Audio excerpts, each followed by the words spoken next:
Hello guys, आपल्या सर्वांचे आपल्या नवीन ब्लॉगमध्ये स्वागत आहे। आपला आजचा जो ब्लॉग आहे तो आपला लद्दाख ट्रिपच्या रिलेटेड आहे, ज्यामध्ये तुम्हाला बॅगची पॅकिंग कशी करायची आणि रूट काय असणार हे सगळं सांगितलं जाणार आहे।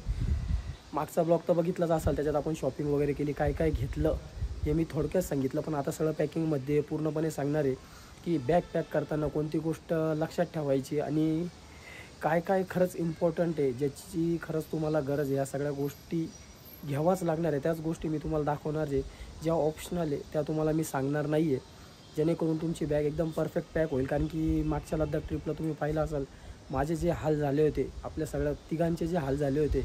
आणि सोनमार्गला पाऊस पडल्यामुळं जे सामान आपलं ठेवायचे आणि घेऊन जायचे जे हाल झाले होते, हे तुमचे नको व्हायला किंवा माझे पण या ट्रिपला नको व्हायला, याबद्दल पण मी तुम्हाला बॅग पॅक कशी करायची आणि काय काय घ्यायचं हे सगळ्या गोष्टी सांगणार आहे। मला जो मी रूट सांगणार आहे, श्रीनगर ते मनाली हा रूट सांगणार आहे। ज्या रूटने मी मागच्या वेळेस गेलो होतो तोच रूट मी तुम्हाला सांगणार आहे। मी आता निघताना जरी नाशिकवरून निघणार असेल, पण हा व्हिडिओ बघणारा प्रत्येक माणूस हा नाशिकवरून निघणार नाही आहे, त्यामुळे मी तुम्हाला जो रूट सांगणार आहे, एक तर दिल्ली श्रीनगर मनाली टू दिल्ली असा सांगणार आहे।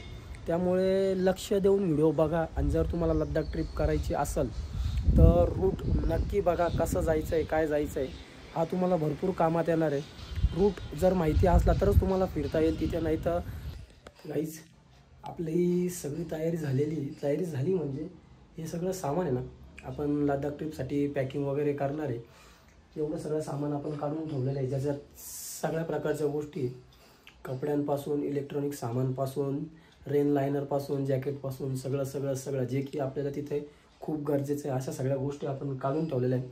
याची प्रत्येकाची एकदा थोडक्यात मी तुम्हाला माहिती देतो, एक शॉर्टमध्ये, जास्त वेळ नाही घेणार तुमचा, मी लवकरात लवकर सांगणार आहे। कारण की ज्या खरंच इम्पॉर्टंट गोष्टी अशाच मी सांगणार। कमी सामान घेऊन जा, जेणेकरून तुम्हाला बॅग वगैरे बांधण्यासाठी ना जास्त त्रास होणार नाही, लवकरात लवकर बॅग बांधता येईल आणि गाडीला पण लोड येणार नाही। कारण मागच्या वेळेस जर तुम्ही आपला ब्लॉग बघितला असाल, जो उमलिंगला फेल्ड म्हणून ब्लॉग टाकला होता आपण, त्याच्यात तुम्ही बघा बाईकचं सामान ओव्हरलोड झाल्यामुळं आपली बाईक आहे ना उमलिंगला चढलीच नाही आहे, नाही का।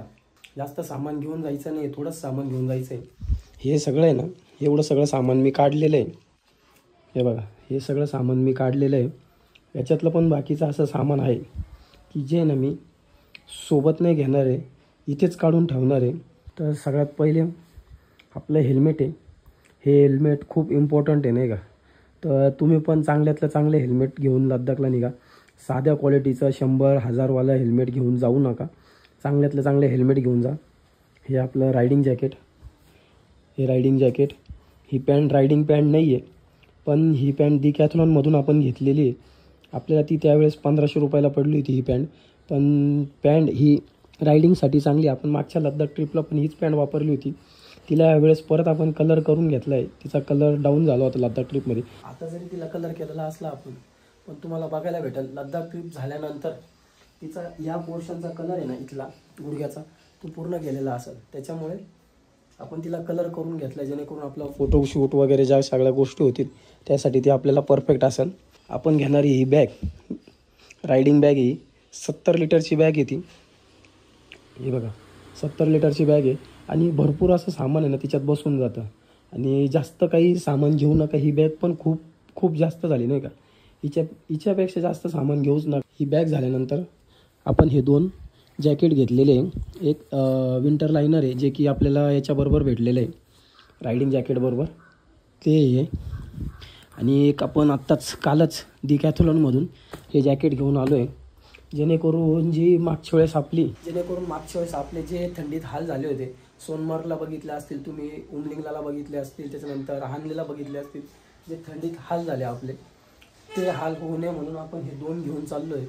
आपल्याला नॉर्मल कपडे कमी असले तरी चालेल, पण विंटरसाठी जॅकेट हे घेणं गरजेचंच आहे। कारण की तिथे थंडी इतकी खतरनाक वाजते ना, आपल्यासारख्या नॉर्मल माणसाला ती सहन होत नाही, त्याच्यामुळे विंटर लायनर घेणं गरजेचंच आहे। नॉर्मल कपडे 3च्या जागी 1 जरी घेऊन गेला तरी चालेल, पण विंटर लायनर आणि विंटर जॅकेट हे 2 किंवा 1-2 एक्स्ट्रा घेऊन जा।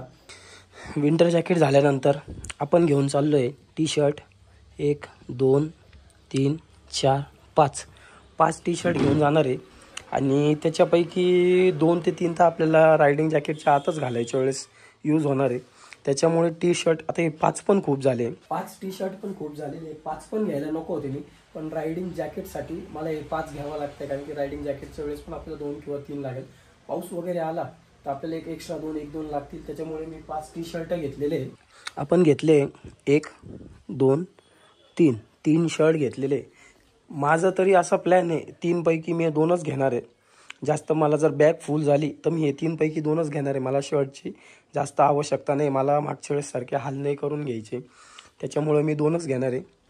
जीन्स पॅन्ट मी 2च घेणार आहे. जर आपली ना रायडिंग पॅन्ट जर पावसामुळे ओली झाली, भिजली, तर आपल्याला जीन्स पॅन्टची आवश्यकता असेल. जर आपण श्रीनगर वगैरे किंवा जम्मू या ठिकाणी जर शूट करण्यासाठी थांबलो तर आपल्याला 1 जीन्स एक्स्ट्रा लागेल, पण 2 जीन्स सफिशियंट आहे. 2 जीन्सपेक्षा जास्त जीन्स मी घेणार नाही आहे. तुम्ही जर आपले ब्लॉग सगळे बघितले असाल तर त्याच्यात तुम्ही बॅग बांधण्यापासून आणि किती पसारा घेऊन गेलो होतो आम्ही आमच्याबरोबर, किती सामान घेऊन गेलो होतो, हा तुम्हाला एक फोटो पण दाखवतो मी, स्क्रीनवर तुम्हाला फोटो पण येईल. हे तुम्ही सगळं बघा. एवढं सामान घेऊन गेल्यानंतर भयानक आलं होतं, त्याच्यामुळे मी जेवढं कमी सामान घेऊन जाते तेवढं सामान कमी घेऊन जाणार आहे. त्यानंतर हे आपलं गोप्रोचं सामान सगळं, जे की आपल्याला आपल्या शूटसाठी फोटोग्राफीसाठी यूज होणार आहे. त्याच्यात आहे गोप्रो, हे 2 इंटरकॉम आहे, याच्यापैकी एक माझं आहे आणि एक जे की दीपकला, ज्याचं नाव मोंटी आहे, त्याला आपण मोंटीच म्हणणार आहे, त्यासाठी यूज होणार आहे. हे आहे गोप्रो चार्जिंग ॲडॅप्टर. हा माईक जो की आपल्याला हेल्मेटला गोप्रो लावल्यानंतर यूज होणार आहे. ह्या गोप्रोच्या बॅटऱ्या आहे. हे एक्स्ट्रा माउंट घेतलेलं आहे आपण, जर आपल्या माउंटला जर काही झालं तर हे माउंट आपल्याला कामात येणार आहे. हे गोप्रो ॲडॅप्टर आहे, हे बघा, हे गोप्रो ॲडॅप्टर आहे, हे माउंट आहे. आणि हे जे दिसतं आहे हे तुम्हाला दाखवतो काय आहे नक्की. हे बघू शकता तुम्ही, हे बघा, ही कोणत्याही प्रकारची ब्युटी किट नसून हे आपल्या ड्रोनचे ND फिल्टर आहे, ड्रोनला लागणारे ND फिल्टर आहे, ज्याचं यूज असा होतो की ओव्हर लाईट असेल तर त्यावेळेस हे लावल्यानंतर लाईट कंट्रोलमध्ये येतो, त्यासाठी याचा यूज होतो. त्याच्यानंतर आपण घेतली आहे 5 TBची हार्ड डिस्क. हे बघू शकता तुम्ही, 5 TB हार्ड डिस्क. हे आपलं गोप्रोचं वॉटरप्रूफ केस आहे. जर आपल्याला पँगॉंग लेकमध्ये जर अंडर वॉटर शूट करायचं असेल तर आपण याचा यूज करणार आहे.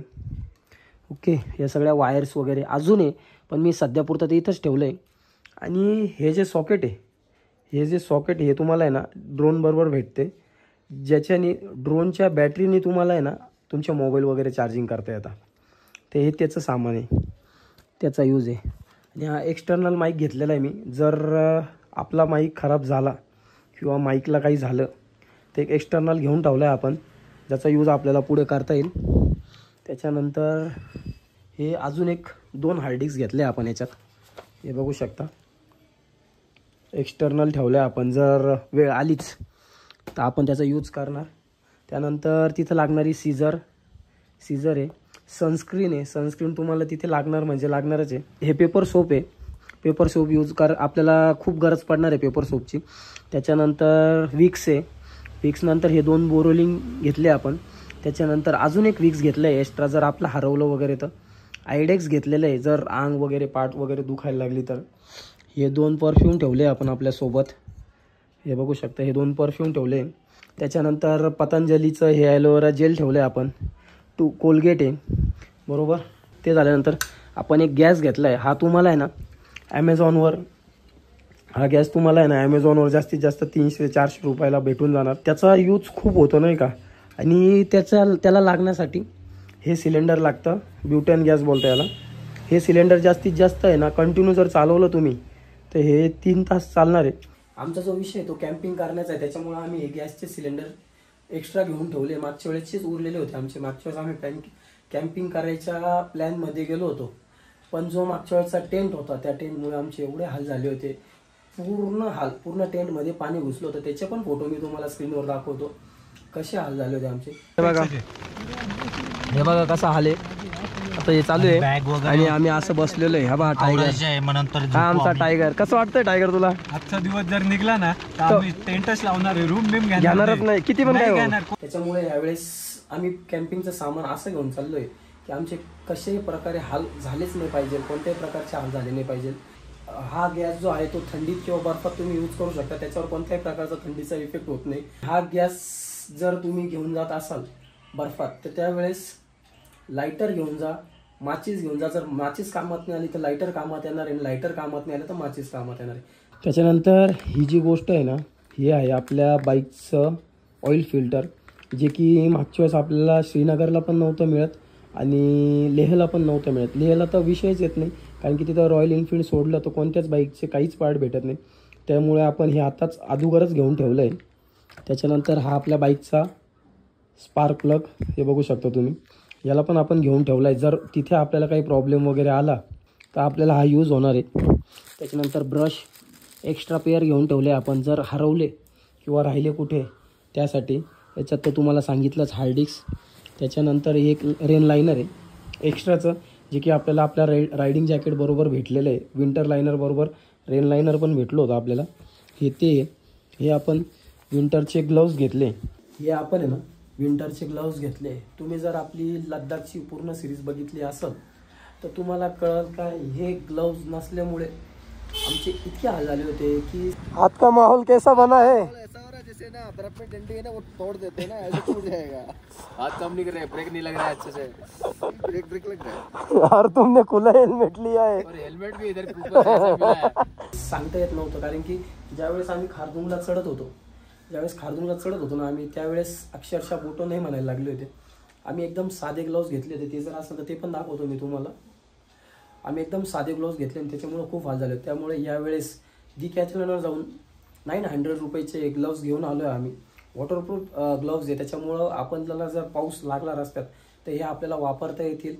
आणि तिथे थंडीत बर्फ पडला, स्नोप्रूफ पण आहे, जर स्नोफॉल झाला तर त्याच्यात पण आपल्याला याचा उपयोग होणार आहे. चांगल्या प्रकारचे ग्लोव्ज घेऊन आलेलो आहे आम्ही. यावेळेस आपले कोणत्याही प्रकारचे हाल झाले नाही पाहिजे ट्रिपला. मागच्या वेळेस खूप हाल सहन केलेले. रायडिंग ग्लोव्ज रायडाचे, जे की आपण मागच्या वर्षी घेतले होते. त्याच्यानंतर हे आहे बलक लावा. हे तिथे थंडीसाठी आपण घेतलेलं आहे. हे पण डिकॅथलॉनचं प्रोडक्ट आहे. हे बघा, हे पण डिकॅथलॉनचं प्रोडक्ट आहे. हे असं यूज होतं. याच्यात आपलं डोकं टाकायचं आणि डाकू बनायचं, नाही का. हे आपल्या मागच्या व्हिडिओमध्ये तुम्ही जर बघितलेच असाल, आपली शान होती ही, कारण की पूर्ण लद्दाख ट्रिपला श्रीनगरपासून तर लेह मनालीपर्यंत या टोपीने आपली खूप साथ दिली होती. तर हिला आपण असंच सांभाळून ठेवलं आहे आपल्या नेक्स्ट ट्रिपसाठी, म्हणजे लद्दाख 2.0साठी. आणि त्याच्यानंतर आपण घेऊन जाणार आहे आपला लॅपटॉप. त्याच्यानंतर जर सगळ्यात महत्त्वाचं सांगायचं म्हटलं तर ही गोष्ट आहे, हा आपला वॉटरप्रूफ टेंट आहे.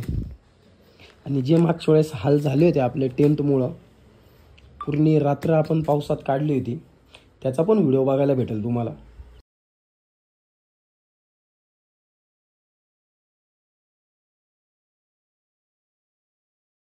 ते हाल जे झाले होते त्याच्यामुळं आपल्याला वॉटरप्रूफ टेंट घ्यावं लागले आहे. आणि ह्या टेंटची किंमत आम्हाला पडली 6,000 रुपये. पण 6,000 रुपये ठीक आहे, आम्ही 3 जणांमध्ये डिवाईड करून घेतले होते, त्याच्यामुळं आम्हाला 2-2 हजारच पडला आहे. आपल्या रस्त्यात पुढं पाऊस वगैरे लागला तर आपण तिथेच टेंट खोलून पावसात आपलं सामान सेव्ह करू शकतो ना, आपण तिथे थांबू शकतो या टेंटमध्ये.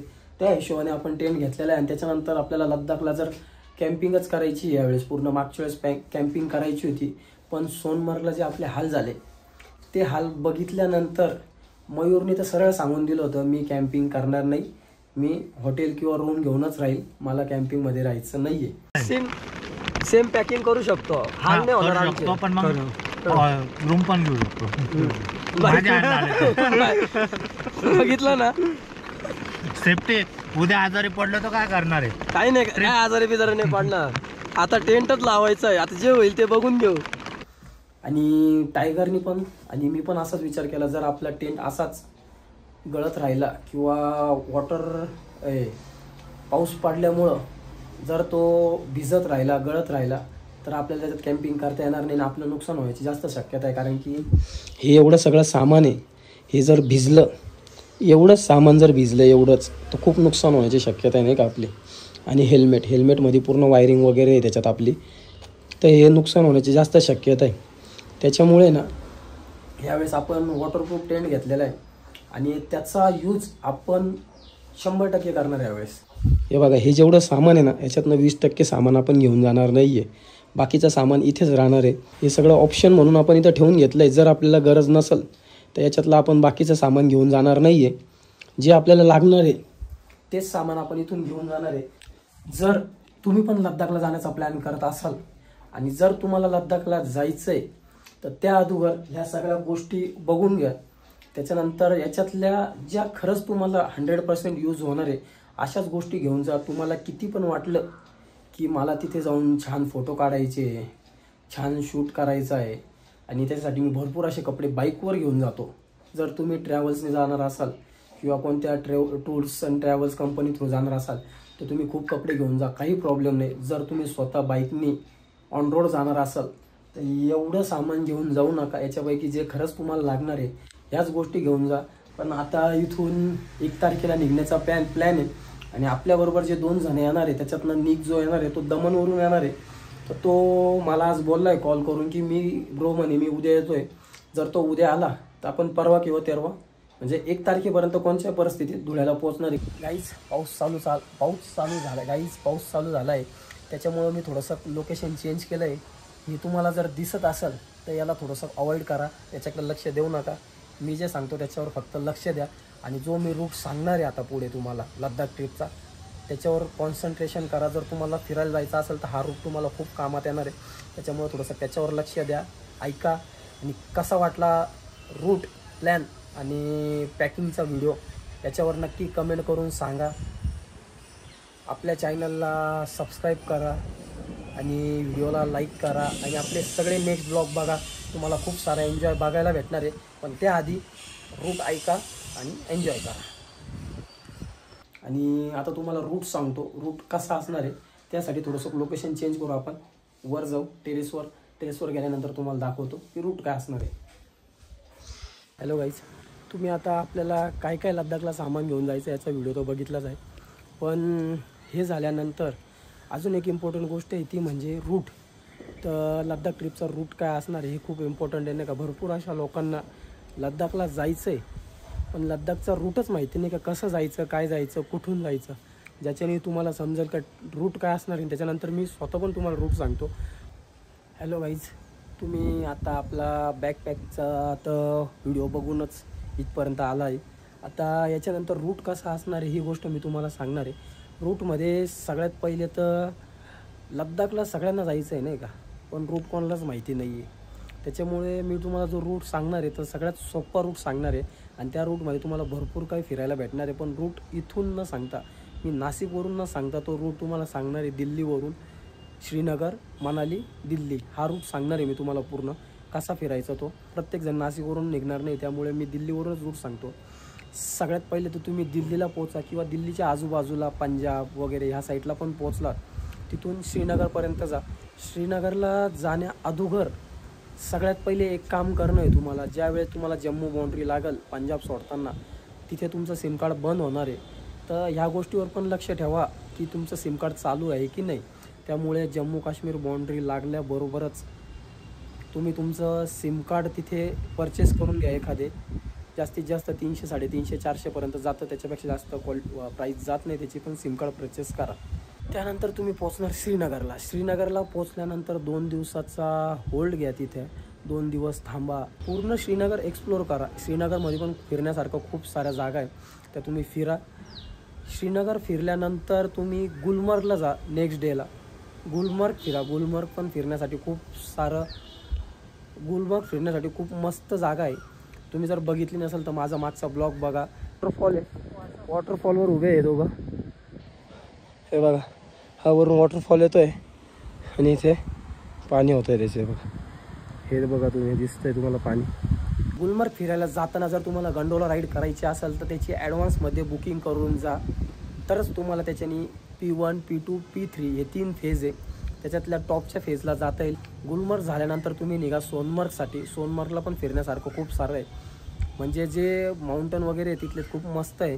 तिथे तुम्ही 1 दिवस होल्ड करा वाटलंच तर. त्याच्यानंतर सोनमर्ग झाल्यानंतर कारगिलच्या पुढे थोडंसं दार्स म्हणून एक गाव आहे. त्याच्या एक 15 ते 10 किलोमीटरच्या पुढे गेल्यानंतर आहे ना कारगिल वॉर मेमोरियल आहे, ते नक्की बघा. त्याच्यात आपले जे कारगिल युद्धात जेवढे पण जवान शहीद झाले होते यांच्याबद्दल सगळी माहिती सांगितली जाते. कारगिल युद्ध कुठं झाले होते हे सगळं सांगितलं जातं. कारगिल झाल्यानंतर तुम्ही पुढे चला, लामायुरो म्हणून एक गाव आहे.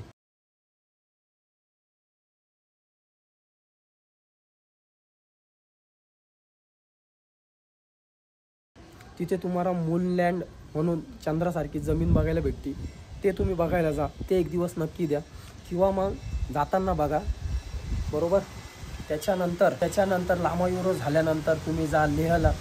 लेहला पण 2 दिवस कमीत कमी तुम्हाला द्यावाच लागणार. पण लेहला जाण्या अगोदर एक गोष्ट लक्षात ठेवा की तुम्हाला सगळ्यात आधी परमिट काढावं लागणार आहे. परमिट काढताना एक गोष्ट अजून एक लक्षात ठेवायची का परमिटवर मेन्शन करावं लागतं की तुम्ही लेहला कधी पोहोचला. तर तुम्ही लेहला जर 4 तारखेला पोहोचणार असाल तर 3 तारखेला पोहोचले असं दाखवा.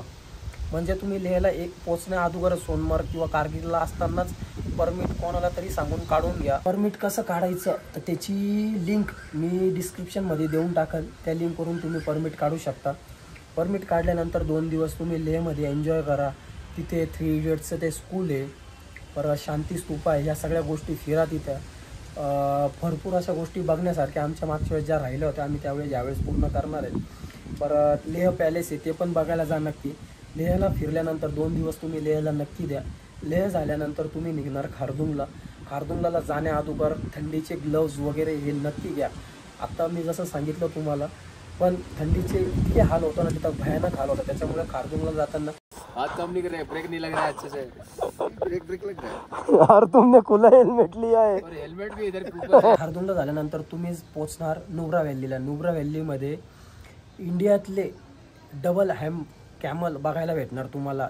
सँड बघायला भेटणार, जी की कोल्ड डेझर्ट म्हणून ओळखली जाते. ती सँड बघायला भेटणार तुम्हाला. ते तुम्हाला नुब्रा व्हॅलीमध्ये बघायला भेटणार, हुंदर या ठिकाणी.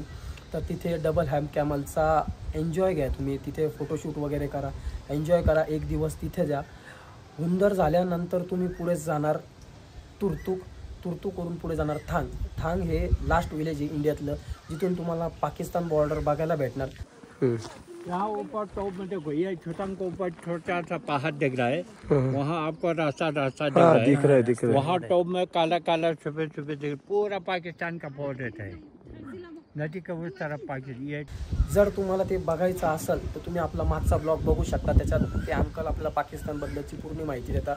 ती थांग झाल्यानंतर त्याच्यानंतर तुम्हाला परत यायचं आहे तुर्तुकला आल्यानंतर सगळ्यात पहिले पेट्रोल कॅरी करा. टाकी फुल करा. पेट्रोल कॅरी केला कमीत कमी एका बाईकसाठी 2 5-5 लिटरचा कॅन कॅरी करा किंवा 3-3 लिटरच्या 2 कॅन कॅरी करा सोबत. जेवढं जास्त पेट्रोल कॅरी करणार तेवढा तुम्हाला पुढे उमलिंगलासाठी फायदा आहे. नाही तर तुम्हाला 150 रुपये लिटरनी पेट्रोल घ्यावं लागेल. त्यानंतर जाणार तुम्ही पँगॉंगला संध्याकाळी पोहोचल्यानंतर आराम करा मस्त रात्रभर आराम केल्यानंतर नेक्स्ट डेला पँगॉंगला एन्जॉय करा मस्त.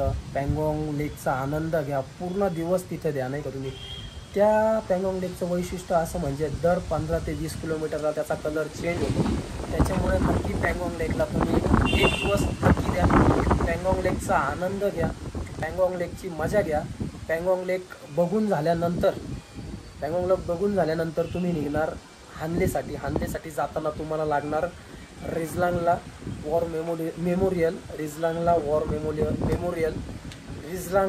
War memorial. त्याच्यात इंडिया चायना बॉर्डरवर जे युद्ध झालं होतं आपलं ते तुम्हाला दाखवलं जातं. तिथून आर्मीवाले तुम्हाला गायडन्स करतात, पूर्ण असं सांगता. हे सगळ्या गोष्टी तुम्ही बघा. तिथे हानलेला जाण्या अगोदर एक चेकपोस्ट लागेल. तिथे अगोदर सगळ्यात पहिले एकच गोष्ट विचारा का इथं पेट्रोल कुठे भेटणार. कारण की तिथे जर तुम्ही पेट्रोल कॅरी केलं तर पुढे अजून फायदा आहे तुमचा. पुढे पेट्रोल भेटत नाही. त्यामुळे 20 किलोमीटरच्या अंतरावर राईट साईडला तुम्हाला पेट्रोल पंप लागेल. तिथून पेट्रोल कॅरी करून घ्या सगळ्यात आधी. म्हणजे त्याच्यानंतर निघा तुम्ही हानलेसाठी निघा. संध्याकाळ किंवा दुपारपर्यंत तुम्ही हानलेला पोहोचणार. मस्त तिथं टेंट वगैरे लावा, एन्जॉय करा, मजा घ्या त्याची. नेक्स्ट डेला तुम्ही निघणार उमलिंगला चढण्यासाठी. उमलिंगला चढताना सगळ्यात महत्त्वाची गोष्ट म्हणजे तुमच्याकडं विंटर लायनर ग्लव्ज सगळ्यात चांगलेवाले असेल ते वेअर करा. तेच घालून जा. गाडीवर जास्त सामान घेऊन जाऊ नका. गाडी ओव्हरलोड घेऊन जाऊ नका. थंडीचं सामान जास्त घेऊन जा, जे की तुम्हाला थंड वातावरणात यूज होईल. या सगळ्या गोष्टी तुम्ही घेऊन जा. कारण की इतकी भयानक थंडी वाजते. तुम्हाला मी व्हिडिओ दाखवतो.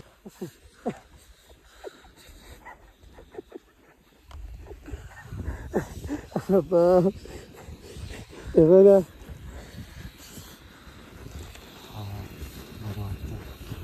तो व्हिडिओ बघा, इतकी भयानक थंडी वाजते ना का खतरनाक हाल होता नाही का. त्याच्यामुळे उमलिंगला चढताना या सगळ्या गोष्टी अगोदरच लक्षात ठेवा, त्याच्यानंतरच उमलिंगला जा.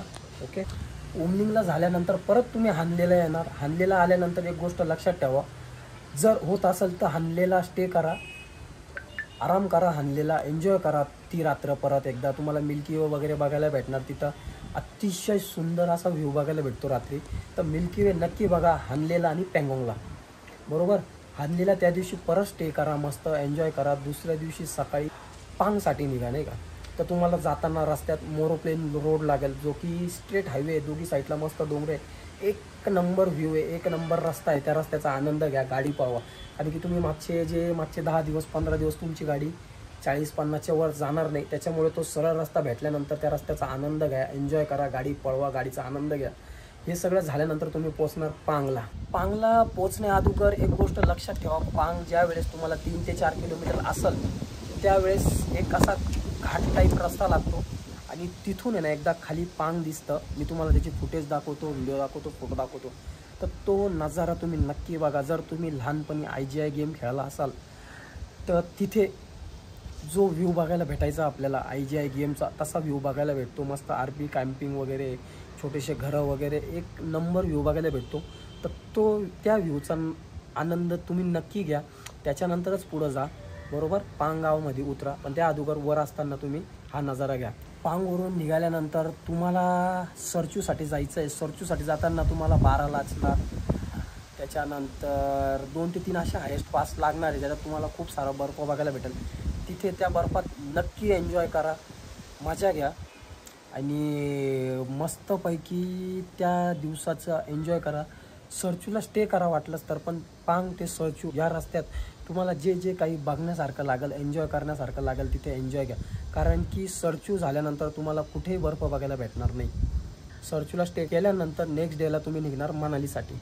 मनालीसाठी निघताना पण खूप सारे असे भारी व्ह्यू लागणार तुम्हाला, मस्त व्ह्यू लागणार. तर त्या गोष्टीचा पण आनंद घ्या, त्यांचा पण आनंद घ्या. या सगळ्या गोष्टीचा आनंद घेऊन तुम्ही मनालीला या. मनालीला खूप सारी ट्रॅफिक लागणार, त्या ट्रॅफिकचा पण आनंद घ्या तुम्ही. कारण की मागच्या वेळेस आम्हाला 6 किलोमीटरची ट्रॅफिक लागली होती, पण आमच्याकडे बाईक असल्यामुळे आम्ही त्या ट्रॅफिकमधून बाहेर निघालो. आम्हाला कोणत्याही प्रकारची अडचण आली नाही. पण तुम्ही जर कार वगैरे घेऊन जाणार असाल तर तुम्हाला या अडचणीचा सामना करावा लागेल. मनालीला आल्यानंतर मनालीला 1 दिवस स्टे करा. तिथं रोहतांग पास वगैरे त्याला जा, एन्जॉय करा. तिथं परत त्या गोष्टीचा आनंद घ्या. नेक्स्ट डेला तुम्ही निघा चंदीगड किंवा दिल्लीसाठी. तर हा आपला पूर्ण रूट असणार आहे. याच्यात थोडेफार फुटेज मी माझ्या मागच्या लद्दाख ट्रिपचे पण ॲड करणार, जे की तुम्हाला बघायला भेटणार. ह्या ट्रिपचा, ह्या रूटचा तुम्ही मस्तपैकी आनंद घ्या, मजा करा. आणि लद्दाख ट्रिपला जर तुम्ही जाणार असाल तर तुम्हाला पण हॅप्पी जर्नी.